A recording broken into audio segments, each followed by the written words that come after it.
তবে ফ্যানদের মন খারাপের আরেকটি বিষয় হচ্ছে কি পুরস্কার নিয়ে।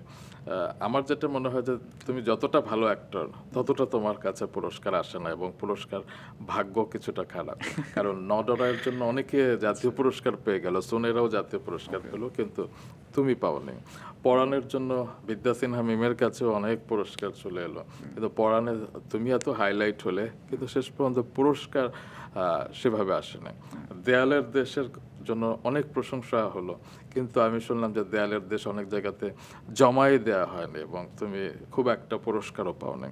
তো এই বিষয়টাকে তুমি কিভাবে দেখো? প্রথমত আমি বলতে চাই পুরস্কারের ব্যাপারটাতে আমি অলরেডি অ্যাওয়ার্ডেড, মানে সেটা তো আমি আছে। এক ধরনের, আমি যখন সিনেমাটা দেখি বা সিনেমা হলে গিয়ে দেখি, হ্যাঁ আপনার সাথেই আমি মিল রেখে জি বলছি। জি।